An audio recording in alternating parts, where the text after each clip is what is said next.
নতুন স্মার্টফোন কেনার পরে অনেকে আমি টেনশন করতে দেখেছি, কারণ ফোন গরম হওয়া এবং চার্জ কম থাকা। প্রথমত সে মনে করে ভুল ফোনটি হয়তো সে বেছে নিয়েছে, এমনকি ফোন ফেরত দেওয়ার কথা তার মাথায় চলে আসে। আসলে বিষয়টি এরকম নয়। আমি মোট 3টা সেটিংস করব, তাতে ফোনের সমস্যা দূর হবে ইনশাল্লাহ। চলুন শুরু করা যাক।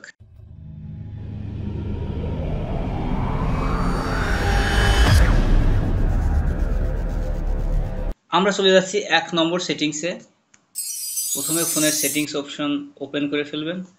স্ক্রল করে নিচের দিকে আসতে পারেন, ডিসপ্লে অ্যান্ড ব্রাইটনেস এর উপর একটি ক্লিক করে দিবেন। এবং যদি আপনি নিচের দিকে আসেন, তাহলে দেখতে পাবেন স্ক্রিন রিফ্রেশ রেট, এর উপরে একটা টাচ করে দিবেন।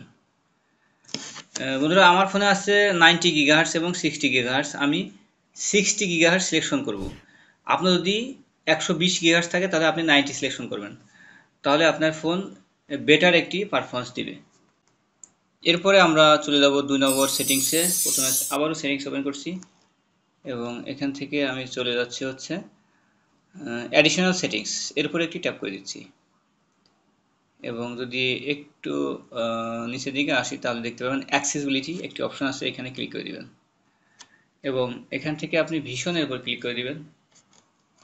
নিচের দিকে আসলে পেয়ে যাবেন রিভিউ অ্যানিমেশন, এই অপশনটি অফ থাকবে, এই অপশনটিকে আপনি এনাবেল করে দিবেন। তাহলে হয়ে গেল বন্ধুরা, এই দুটো সেটিংস করলে আপনার ফোন অনেক বেটার চলবে। আপনি আবারও সেটিংসে যাবেন এবং এখান থেকে স্ক্রল করে নিচের দিকে আসেন, তাহলে ব্যাটারি দেখতে পাবেন, এই ব্যাটারিতে ক্লিক করবেন। সুপার পাওয়ার সেভিং অন করলে এটা আরও বেশি সেভ হবে। বন্ধুরা, এটা সিলেকশন করা দরকার নেই, কিছু জটিলতা আছে। পাওয়ার সেভিং মোডটা ওপেন করে দিবেন।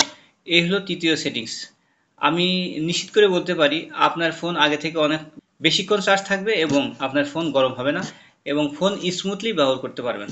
বন্ধুরা, এই ভিডিও থেকে আপনি যদি একটু উপকৃত হন, তাহলে ভিডিওতে এখনই একটি লাইক দিয়ে দিন এবং শেয়ার করে অন্যদের দেখার সুযোগ করে দিন।